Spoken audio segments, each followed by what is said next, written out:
నా చేతిలో ఉన్నటువంటి ఈ కొమ్మ కోనోకార్పస్ చెట్టు యొక్క కొమ్మ. దీన్ని మన అసెంబ్లీ స్పీకర్ గారు గడ్డం ప్రసాద్ గారు ఈ చెట్టు అనేటిది చాలా అత్యంత ప్రమాదకరం ప్రజలకని చెప్పడం జరిగింది. ఇది ఆక్సిజన్ తీసుకొని కార్బన్ డయాక్సైడ్‌ని ఇస్తది. సో, ప్రజలకు గావచ్చు, పర్యావరణం గావచ్చు ఇబ్బందికర పరిస్థితి ఉంటది. వీటిని ఇమ్మీడియేట్‌గా రిమిట్ చేయాలి అని చెప్పి అసెంబ్లీ వేదిక నుంచి కూడా చెప్పడం జరిగింది. సో, దీన్ని మరి తప్పుపడుతున్నటువంటి పరిస్థితి చూస్తా ఉన్నాము. ఈ చెట్టు అనేటిది చాలా లాభదాయకం. ప్రజలకి చాలా ఉపయోగాన్ని ఇస్తదంటూ కూడా కొంతమంది శాస్త్రజ్ఞులు చెప్తా ఉన్నారు. పరిశ్రమవేత్తలు చెప్తా ఉన్నటువంటి పరిస్థితి చూస్తా ఉన్నాం. మాట్లాడే ప్రయత్నం చేద్దాం. మనతో పాటు లక్ష్మణారెడ్డి గారు ఉన్నారు. ఒకసారి వారితో మాట్లాడే ప్రయత్నం చేద్దాం. సార్, ఎట్లా చూస్తారు? నిజంగానే ఇది ప్రమాదకరమైన చెట్టు అనుకోవచ్చా? ఏం చెప్తారు? వృక్షశాస్త్ర ప్రొఫెసర్లందరి యొక్క ఏకాభిప్రాయం ప్రపంచంలో ఉన్న మొక్కలన్నింటిలో కల్లా అత్యధికంగా కార్బన్ డైఆక్సైడ్ తీసుకొని అత్యధికంగా ఆక్సిజన్ అందించే మొక్క కోనోకార్పస్ అని చెప్తున్నారు. ముఖ్యంగా ఆంధ్రప్రదేశ్లో, తెలంగాణలో ఈ రెండు రాష్ట్రాల్లో కూడా విష ప్రచారం పెద్ద ఎత్తున చేసి అటు సోషల్ మీడియాలో రకరకాల ప్రచారం చేసి సోషల్ మీడియాలో వాట్సాప్ గ్రూపుల్లో కోనోకార్పస్ మొక్క ఒక విషపు మొక్కని, ఒక పిచ్చి కుక్కగా దాన్ని మార్చి అలా వర్ణించి ప్రజల నుంచి వ్యతిరేకతని పెంచుకుంటూ వచ్చారు. దాని ప్రభావంతోనే స్పీకర్ గడ్డం ప్రసాద్ గారు కూడా అసెంబ్లీలో స్పీకర్గా ఉంటూ ఆ చైర్లో ఉండి మాట్లాడటం జరిగింది. ఇది చాలా బాధాకరం, దురదృష్టకరం. ఒక ఉన్నతమైన స్థానంలో ఉన్న వ్యక్తి శాస్త్ర పరిజ్ఞానాన్ని తీసుకోకుండా, శాస్త్రజ్ఞుల యొక్క అభిప్రాయాలు తీసుకోకుండా, గతంలో ప్రపంచంలో ఇతర దేశాల్లో జరిగిన ఈ మొక్క మీద జరిగిన శాస్త్రీయ పరిశోధనల్ని అధ్యయనం చేయకుండా ఈ మొక్క మీద ఒక పిట్ట వాలదని, ఈ మొక్క ఆక్సిజన్ని తీసుకొని కార్బన్ డైఆక్సైడ్ వదులుతూ ఉంటుందని, ఈ సమాజానికి చాలా హానికరమని, ఈ మొక్కను తొలగించమని చెప్పని రాష్ట్ర ప్రభుత్వానికి విజ్ఞప్తి చేశారు. ఇది చాలా బాధాకరంగా భావిస్తున్నాను. గడ్డం ప్రసాద్ గారు వ్యక్తిగతంగా చాలా మంచి వ్యక్తి అని అందరూ చెప్తారు. కానీ అలాంటి మంచి వ్యక్తిని కూడా ఈ విష ప్రచారం అలా ప్రభావితం చేసింది. ఈరోజు తెలంగాణలో ఈ కోనోకార్పస్ మొక్కల్ని రక్షించాలని, వాటిని నరికివేయటం ఆపాలని చెప్పని జనచరిత్ర మీద కోరుకుంటుంది. ఈరోజు సోమాజిగూడ ప్రెస్ క్లబ్లో ఈ మొక్క మీద పరిశోధన చేసిన ప్రొఫెసర్ ఏఆర్ రెడ్డి గారు, CCMB pharma director CH Mohan Rao లాంటి పెద్దలు హాజరై ఈ మొక్క యొక్క విశిష్టతని, గొప్పతనాన్ని, ప్రయోజనాన్ని వివరించారు.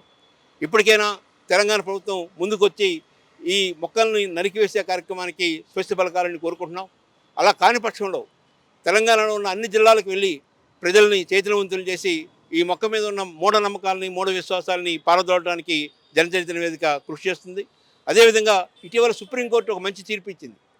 ఏ చెట్టునైతే నరుకుతారో దాన్ని ఒక మనిషిని నరికినట్టుగా భావించాలి, ప్రతి చెట్టుకి ₹1,00,000 పెనాల్టీ విధించాలని చెప్పని ఒక తీర్పు ఇవ్వటం, 450 చెట్లు నరికిన ఒక వ్యక్తికి ₹4,50,00,000 నష్టపరిహారం చెల్లించాలని తీర్పు ఇవ్వడం జరిగింది. అదేవిధంగా తెలంగాణలో, ఆంధ్రాలో వాటా చట్టం అమల్లో ఉంది. ఈ వాటా చట్టం దాని ప్రకారం చెట్టు నరకడం అంటే ముందుగా ప్రభుత్వం నుంచి, సంబంధిత అధికారుల నుంచి అధికారికంగా ఉత్తర్వులు తీసుకున్న తర్వాతనే నరకాలి. కానీ ఈరోజు చాలా చోట్ల ఆయా వ్యక్తులు ఈ చట్టం నరకడం చేస్తూ ఉన్నాం. ఎవరి మీద కూడా కేసు పెట్టడం లేదు. వాటా చట్టాన్ని అమలు చేయాలని, ఈ చెట్లు నరకటాన్ని ఆపాలని, పర్యావరణాన్ని కాపాడాలని కోరుకుంటున్నాం. భారతదేశంలో ఒక మనిషికి 28 చెట్లు మాత్రమే ఉన్నాయి. అదే ప్రపంచంలో సగటున ఒక మనిషికి 420 చెట్లు ఉన్నాయి. అమెరికాలో 470 చెట్లు ఉన్నాయి. బ్రెజిల్లో 500 చెట్లు ఉన్నాయి. మన దేశంలో జనాభా ఏమో 147 కోట్లు, చెట్లు ఏమో ఒక్కొక్క మనిషికి 28 చెట్లు మాత్రమే ఉన్నాయి. ఇలాంటి పరిస్థితుల్లో ఉన్న చెట్లను కూడా నరుకుతూ ఉంటే రకరకాల నమ్మకాలతో ఇక ఈ సమాజంలో పర్యావరణం మరింత దెబ్బతినే అవకాశం ఉంది. స్పీకర్ గారు అసెంబ్లీ వేదికగా చెప్పడం అంటే దీని మీద ఎలాంటి విచారణ చేయకుండా ఓపెన్ స్టేట్మెంట్ ఇవ్వడం ఎట్లా చూడొచ్చు? దీనివల్ల నిజంగానే జనాలకు కావచ్చు, పర్యావరణం కావచ్చు, ఏమైనా ఇబ్బందికర పరిస్థితులు ఉంటాయా? ఇప్పుడు స్పీకర్గా అలా మాట్లాడిన తర్వాతనే జనచైతన్య వేదిక స్పందించి అనేక మంది శాస్త్రజ్ఞులతో, వృక్షశాస్త్ర ప్రొఫెసర్స్తో, సిసిఎంబి ఫార్మా డైరెక్టర్ వీళ్ళందరితో మాట్లాడి ఈ సమావేశాన్ని ఏర్పాటు చేయడం జరిగింది. ఎందుకంటే ఒక రాజకీయ నాయకుడు మాట్లాడటం ఒకటి, 2 మొక్కలకి కూడా రాజకీయాలని ఆపాదించడం. ఆ ప్రభుత్వం ఈ మొక్కలు నాటింది, ఈ ప్రభుత్వం చూస్తూ ఊరుకోము, వాటిని నరుకుతామని చెప్పటం, వాళ్ళు ఏదో నష్టం కలిగించినట్టు వీళ్ళు లాభం చేస్తున్నట్టుగా అక్కడ మొక్కల రాజకీయం అనేది చేయటం కూడా మంచిది కాదని భావిస్తున్నాను. గడ్డం ప్రసాద్ గారు ఆ చైర్లో కూర్చొని ఆ రకంగా స్టేట్మెంట్ ఇవ్వకూడదు. ఎలాంటి స్టేట్మెంట్ ఇస్తే బాగుండేదంటే, ప్రజల్లో ఇలాంటి అపోహలు ఉన్నాయి, ఇలాంటి నమ్మకాలు ఉన్నాయి, వీటిని పారదోలడానికి ఈ ప్రభుత్వం ఒక సైంటిస్టులతో ఒక కమిటీ వేయండి, ఆ కమిటీ నివేదిక వచ్చేదాకా ఎవరు నరకకుండా ఉండండి అని చెప్పుంటే ఎంతో ఔన్నత్యంగా ఉండేది. కానీ దానికి భిన్నంగా ఇతనే సైంటిస్టుగా, ఇతనే అమలు చేసే వ్యక్తిగా, ఒక సభాపతిగా ఉంటూ ఆ రకంగా మాట్లాడటం బాధాకరం. సార్ మీరు కూడా చాలా మొక్కలు చూస్తుంటారు, దీని మీద కూడా కొన్ని పరిశోధనలు కూడా చూస్తుంటారు. సో ఏంటిది ఈ మొక్క యొక్క ప్రత్యేకత ఏమని చెప్పుకోవచ్చు? అంటే ఈ మొక్క ఎలాంటి నిర్వహణ వ్యయం లేకుండా పెరుగుద్ది, చాలా వేగంగా పెరుగుద్ది, చాలా పచ్చదనాన్ని అందిస్తుంది, చాలా సుందరంగా ఉంటుంది. మనకి ఏ ఆకారంలో కావాలంటే ఆ ఆకారంలో ఆ మొక్కని మరల్చుకోవచ్చు. రాజస్థాన్లో ఉదయ్పూర్లో ఒక పెద్ద ఇంటర్నేషనల్ రెస్టారెంట్ ఉంది. ఆ రెస్టారెంట్ నిండా ఈ మొక్కలే, ఆ ముఖద్వారానికి ఈ మొక్కలే, చుట్టూ కాంపౌండ్ వాళ్ళకి ఈ మొక్కలే. మన విశాఖపట్నంలో గీతం యూనివర్సిటీలో కూడా అంతా ఈ మొక్కలే. బెంగళూరులో ఉన్న ఇంటర్నేషనల్ స్కూల్స్ అన్నింటిలో ఈ మొక్కలే ఉన్నాయి. అంటే ఎందుకు పెడుతున్నారంటే ఈ మొక్కలు ఈ వేడికి తట్టుకోవాలంటే పచ్చదనం ఉండాలి. పచ్చదనం ఉండాలంటే ఈ మొక్కే ఎలాంటి విపత్కర పరిస్థితుల్లో కూడా త్వరగా పెరుగుతుంది, వేగంగా పెరుగుతుంది అనేది. రెండవది, ఈ డివైడర్ల పక్కన, రోడ్ల పక్కన ఈ మొక్క వేయటం ద్వారా ధ్వని కాలుష్యాన్ని, వాయు కాలుష్యాన్ని తగ్గించే అవకాశం ఉంది. మూడవది, ఈ మొక్క నీరు తక్కువ ఉన్నా, నీరు దొరకపోయినా లేకపోయినా అది బతికే లక్షణం ఉంది. అందువలన దీన్ని మెయింటైన్ చేసే అవసరం పెద్దగా ఉండదు. ఇలాంటి బహుళ ప్రయోజనాలు ఉన్నాయి కాబట్టి ఈ మొక్కని నాటుతూ ఉన్నారు. దుబాయ్, సౌదీ అరేబియా లాంటి చోట్ల అక్కడున్న మొక్కల్లో 20% మొక్కలు ఈ మొక్కలే. కారణం అక్కడ ఎడారి ప్రాంతం, అక్కడ పచ్చదనం కావాలి, ఈ మొక్క ఆ పచ్చదనాన్ని అందిస్తాం. మరి ఇంత ప్రత్యేకత ఉన్నటువంటి ఈ మొక్కలని ఇప్పుడున్న ప్రభుత్వం చిన్నగా తీసేయడము, ఇక్కడ ఎక్కడున్నా కూడా తొలగించాలని చెప్పడము ఎట్లా చూడొచ్చు? నిజంగా మొక్క రాజకీయం చేసిరు అనుకోవచ్చు, మొక్కల రాజకీయం. అది చాలా బాధాకరం. మొక్కల రాజకీయం జరుగుతున్నట్టు కనిపిస్తూ ఉంది. మంచి పని చేస్తున్నామని చెప్తూ చెడ్డ పని చేస్తున్న పరిస్థితి.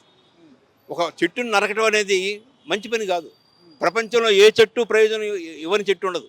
కొన్ని పండ్లు ఇస్తాయి, కొన్ని పువ్వులు ఇస్తాయి, కొన్ని సుగంధ ద్రవ్యాలను ఇస్తాయి, కొన్ని మంచి గాలిని ఇస్తాయి. రకరకాల మొక్కలకి రకరకాల ప్రయోజనాలు ఉంటాయి. ఈ మొక్కకున్న ప్రయోజనం ఎక్కువ ఆక్సిజన్ ఇవ్వటం, ఎక్కువ పచ్చదనంగా ఉండటం, నిర్వహణ లేకుండా పెరగటం, నీటి అవసరం లేకుండా పెరగటం, చాలా అతి త్వరగా పెరగటం, ఇలాంటి అన్ని లక్షణాలు ఉన్నదాన్ని గడ్డం ప్రసాద్ లాంటి వాళ్ళు ఈ రాజకీయ కోణంలో చూడటం దురదృష్టకరం. కార్బన్ డైఆక్సైడ్ ఇవ్వదంటారా ఈ మొక్క? కార్బన్ డైఆక్సైడ్ని ప్రతి మొక్క రాత్రిపూట ఇచ్చుద్ది. పగలు సూర్యరశ్మి ఉన్నప్పుడు కిరణజన్య సంయోగ క్రియ ద్వారా తన చెట్టుకున్న పచ్చటి ఆకుల ద్వారా కార్బన్ డైఆక్సైడ్ని పీల్చుకుంటుంది, ఆక్సిజన్ ఇచ్చుద్ది. సాయంత్రం పూట నైటు కిరణజన్య సంయోగ క్రియ జరగడానికి అవకాశం తక్కువ ఉంటుంది కాబట్టి అప్పుడు తక్కువగా కార్బన్ డైఆక్సైడ్ని విడుదల చేస్తుంది. అప్పుడు కొంత ఆక్సిజన్ కూడా తీసుకుంటుంది. కానీ పగలు దానికి ఆహారం అంతా ఏంటంటే ఏ మొక్కకైనా సమాజంలో ఉన్న, ప్రకృతిలో ఉన్న కార్బన్ డైఆక్సైడ్ని విపరీతంగా తీసుకొని దాన్ని ఆహారంగా మార్చుకొని ఆక్సిజన్ వదలటం అనేది లక్షణం.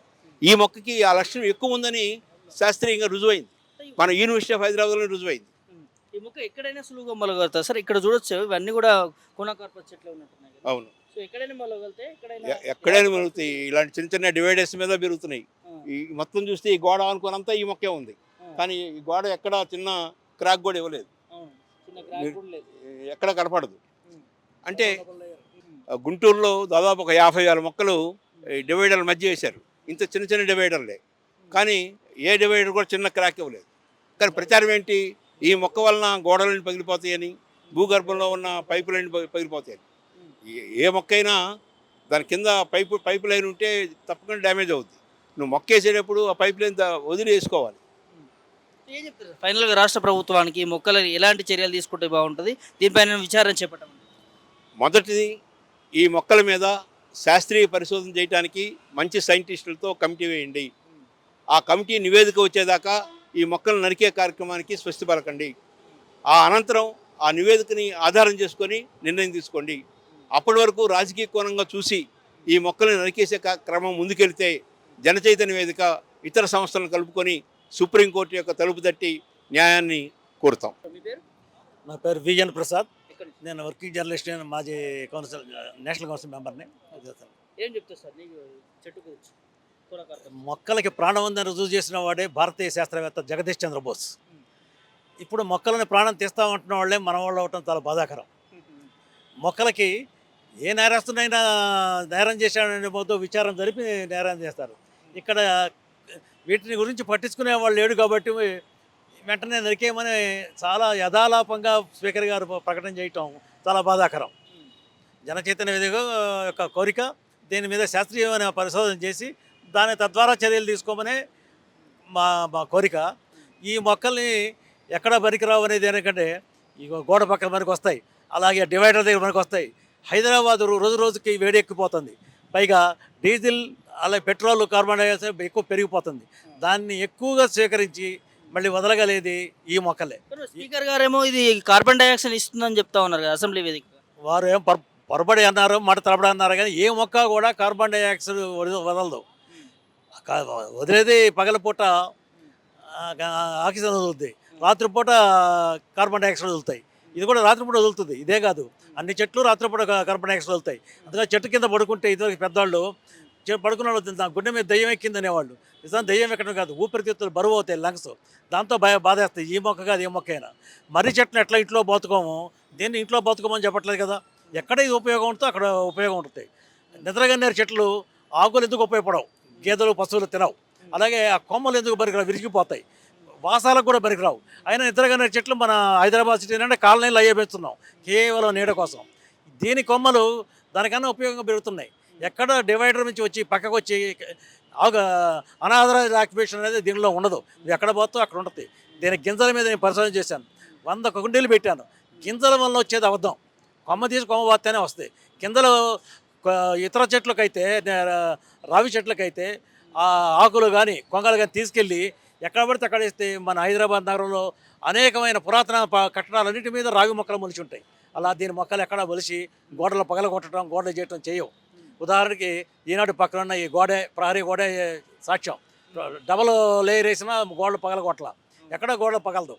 పైగా కార్బన్ డైఆక్సైడ్ ఎక్కువ లాక్కునేది ఇది ఈ మొక్కే. దీనివల్ల చూడటానికి కూడా అందంగా ఉంటుంది, చూస్తే గ్రీనిష్ పచ్చదనం కళకళలాడుతూ కనపడతాయి. కనుక ఒకసారి నిజంగా ప్రమాదకరమైనది అయితే పరిశోధనాత్మకత తర్వాత తొలగించడం మంచిది. అలా కాకుండా కేవలం రాజకీయ కారణాలు లేక ఈ మొక్కల పెంపకందారుల మాఫియాల కారణంగానూ వీటిని తొలగించడం సరైనది కాదు, శాస్త్రీయమైన విధానం కూడా కాదని నా అభిప్రాయం. ఇంత మేలు కలిగే మొక్క గురించి ఎందుకు ఎక్కడ కూడా చర్చ జరగట్లేదు? అంటే ఎక్కడ కూడా దీని మీద కమిటీ చేస్తాము, దీన్ని నిర్ధారణ నిజంగా హాని కలిగిస్తుంది అనేది ప్రభుత్వం ఎందుకు చర్యలు తీసుకోవట్లేదు సార్? జనరల్గా మన సోషల్ దీంట్లో ఎవరైనా వ్యూ పాయింట్స్ ఎక్కువ ఉండటం కోసం రకరకాలుగా ఒకటి వస్తే అది పట్టుకొని అందరూ కొడుతుంటారు. దాంతో వీడు దొంగ దొంగ అంటే దొంగ దొంగ అని అంటారు. మళ్ళీ ఆ తర్వాత కాదు కాదు అంటే మళ్ళీ కాదు కాదు అంటారు. అన్నిటికీ ఇద్దరికి వ్యూవర్స్ ఉంటారు. అందుకని దీని మీద వచ్చిన ఒక అపోహని ఆ తర్వాత గాలివాటంగా కొట్టేయడం జరుగుతుంది. కానీ ఇది వాస్తవమా కాదా అని నిలబడి విచారించుకోవటం కష్టం. దీన్ని చేయాల్సింది మన జర్నలిస్ట్ మిత్రులే. కారణం ఎందుకంటే మనం బయట పెడితేనే కొన్ని సత్యాలు బయటకు వస్తాయి, అప్పుడు దాకా రావు. చర్చ జరగాలి. ఈ చర్చ ఎక్కడ ఎవరు జరుపుతారు? ఎరగడైతే రాజ్యసభల్లో ఇవే ఉంటాయి, ఇప్పుడు అయ్యే ఉండవు. అసెంబ్లీలు పార్లమెంట్లో మెజారిటీ గ్రూప్దే వాదన. కానీ అలాంటివి కాకుండా సరైన డిబేట్ ఎక్కడ జరుగుతుందంటే మన ప్లాట్ఫారం మీదే. అలాంటి ప్లాట్ఫారం డిబేట్ జరగాలి. ప్రభుత్వం కూడా బాధ్యత వహించి శాస్త్రీయంగా పరిశీలించాలి. అది భయంతో, కొంత అపోహలతోటి అది కొట్టేస్తూ ఉంటారు. ఆ చెట్టు మీద దయ్యం ఉందిరా అని ఎవడన్నా ఊరు బయట మర్రి చెట్టు ఉంటే దయ్యాలు మర్రి అంటారు. నిజంగా దయ్యాలు ఉన్నాయా, ఆ మర్రిని ఎందుకు కొట్టేస్తారు? ఇలాంటి భయం ఒకటి. ఎందుకు సార్ అంటే వెనక ముందు చూసుకోకుండా దీని మీద చర్యలు జరపకుండా ఎందుకు మాట్లాడాల్సిన అవసరం ఏమొచ్చింది? దీంట్లో ఏమైనా రాజకీయం చేస్తారు అనుకోవచ్చు గత ప్రభుత్వంతో? బహుశా ఉండొచ్చు. మనం దాని మీద మన రాజకీయ కార్యకలాపాలు మనకి కాదు కాబట్టి ఉండొచ్చేమో తెలియదు. మనం రాజకీయంగా కామెంట్ చేయడం మంచిది కాదు. దేశంలో మొక్క ప్రేమికులం, వృక్ష ప్రేమికులం, వృక్షం కోసం మాట్లాడదామనే అభిప్రాయంతో మాట్లాడతాం.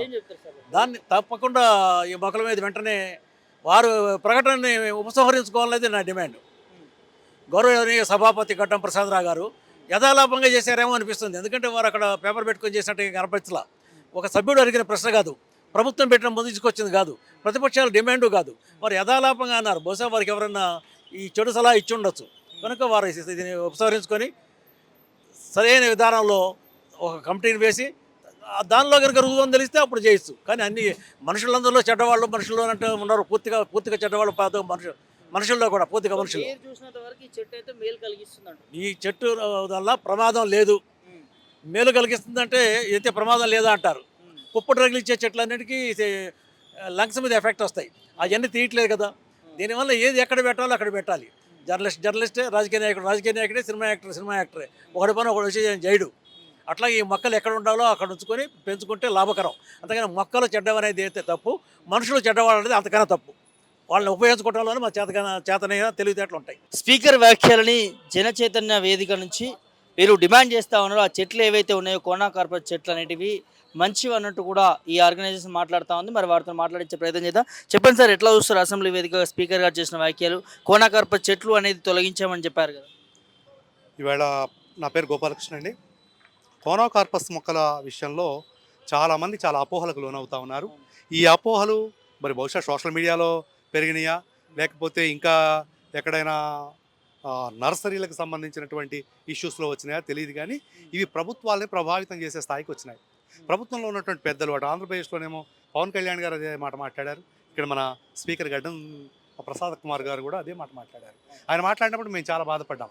ఎందుకంటే దీనికి ఏ సైంటిఫిక్ ఎవిడెన్స్ లేకుండా ఆయన మాట్లాడారు. ఆయన మాట్లాడిన మాటలు ఏంటంటే పెట్టవాలదు, ఏ పశువు దాన్ని తినదు, అలాగే ఒక పక్షి కూడా గూడు పెట్టదు, అలాగే ఈ మొక్క నీళ్లు లేకపోయినా పెరుగుద్ది, ఇది విషవాయువులు వెదజల్లుద్ది, అంతేకాకుండా ఆక్సిజన్ తీసుకొని కార్బన్ డైఆక్సైడ్ ఇస్తారనే మాట మాట్లాడారు ఆయన.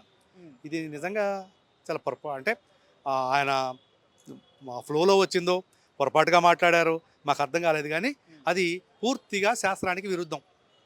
10వ తరగతిలోనే మనం కిరణజన్య సంయోగక్రియ అని ఒక పాఠం చెప్తాం. ఆ పాఠంలో ఉన్నది ఏంటి అంటే ప్రతి మొక్క కూడా కార్బన్ డైఆక్సైడ్ తీసుకొని ఆక్సిజన్ విడుదల చేస్తుంది, అందువలనే ఈ ప్రాణికోటి మొత్తం బతుకుతుంది అని చెప్తాం. అలాగే మొక్కలు ఆ కిరణజన్య సంయోగక్రియ ద్వారా ఆహారాన్ని తయారు చేస్తాయి, ఆ ఆహారం ద్వారానే మొత్తం ఈ ప్రపంచంలో ఉన్న జీవులన్నీ బ్రతుకుతాయని చెప్తాం. It's a simple scientific fact. దీన్ని విస్మరించి ఆయన ఆక్సిజన్ తీసుకొని కార్బన్ డైఆక్సైడ్ ఇచ్చారు అనే మాటది నిజంగా పొరపాటు. అది ఆయనకి బహుశా ఇట్లా ఫీడ్ అయిపోయినట్టుంది. బహుశా మీడియా చూసి ఆయన చేయాల్సిన పని ఏంటంటే పెద్దలు కాబట్టి శాస్త్రవేత్తల గుంపును కూర్చోబెట్టి ఈ మొక్క వల్ల ప్రమాదం ఉందా అది తేల్చండి అని చెప్పాలి, విచారణ చేయాలి. చేసి తేల్చి చెప్పిన తర్వాత ప్రజలందరూ నమ్మితే, ఆయన చెప్తే ఖచ్చితంగా ప్రజలందరూ ఆ మొక్కలను తీసేయటం ఇవన్నీ చేస్తారు. ఇప్పుడు ఆయన చెప్పడం వల్ల ఏమైందంటే ఒక అపోహ ప్రజల్లోకి వెళ్ళిపోయింది, ఈ మొక్కలు ప్రమాదకరమైనవి అని ఆలోచనతో వెళ్ళిపోయింది. ఖచ్చితంగా ప్రజల్లో అటు ఇటు నిజంగానే మొక్క ఇంత ప్రమాదం చేస్తుందా అని ఆశ్చర్యపోయే వాళ్ళు ఉన్నారు. నిజమే, ఇది విషవాయువు అనగానే ఆ విషవాయువు పేరు కూడా ఎవరికి తెలియదు. ఏ శాస్త్రవేత్త ఆ విషవాయువు పేరు చెప్పలేదు. కానీ విషవాయువులు విడుదల చేస్తుంది, క్యాన్సర్ వస్తుంది, లేకపోతే ఆస్మా వస్తుంది అనే మాట మాట్లాడుతూ ఉన్నారు. ఇది పొరపాటు. ఆ మొక్కలను మనం వేసిన ప్రయోజనం ఏంటంటే వాయు కాలుష్యాన్ని తగ్గించడానికి కోసం వేసాం, శబ్ద కాలుష్యాన్ని తగ్గించడం కోసం వేసాం, తక్కువ మెయింటెనెన్స్తో బ్రతకడం కోసం వేసాం. ఈ 3 ప్రయోజనాలు ఆ మొక్క వల్ల నెరవేరుతున్నాయి మనకి. మొక్క వేగంగా పెరుగుతోంది, శబ్దాన్ని కంట్రోల్ చేస్తుంది. అలాగే వేగంగా పెరుగుతుంది, ఎంత వేగంగా పెరుగుతుందంటే అంత ఆక్సిజన్ తీసుకుంటుంది, కార్బన్ డైఆక్సైడ్ తీసుకుంటుంది, ఆక్సిజన్ని బయటికి వదులుతుంది. అంటే ఆక్సిజన్ ఇవ్వడంలో దాన్ని మించిన మొనగాడు లేదు నేను చెప్పాలంటే. అలాగే ఏ జంతువు తినదు కాబట్టి దానికి నువ్వేం ప్రత్యేకమైన రక్షణ ఏర్పాటు చేయాల్సిన పని లేదు, అవసరం లేదు. నీరు తక్కువగా ఉన్న బ్రతుకుద్ది, నీరు భూమి లోపలికి వెళ్ళదా, దాని వేర్లు ఎక్కువ లోపలికి వెళ్ళవు, సైడ్కి వెళ్తాయి. సైడ్ ఎక్కడ నీరు చుక్కబడ్డా అది గ్రహిస్తే తీసుకుంటుంది. కార్బన్ డైఆక్సైడ్ తీసుకుంటుంది, ఆక్సిజన్ వదిలేస్తుంది అనేది నిజమా అబద్ధమా? ఫ్యాక్ట్ ఇది. మీరు నేను చెప్తున్నా 10th క్లాస్ పిల్లవాడిని అడగండి చెప్తుంది. ఆక్సిజన్ కార్బన్ డైఆక్సైడ్ తీసుకుంటుంది, ఆక్సిజన్ వదులుతుంది. స్పీకర్ గారు ఎలా మాట్లాడారు ఆక్సిజన్ తీసుకుంటుంది కార్బన్ డైఆక్సైడ్? ఎక్కడో ఆయన మిస్లీడ్ అయి ఉంటాడు, ఆయన సైన్స్ స్టూడెంట్ కాకపోవచ్చు. మిగతా వాళ్ళన్నా చెప్పాల్సి ఉండే.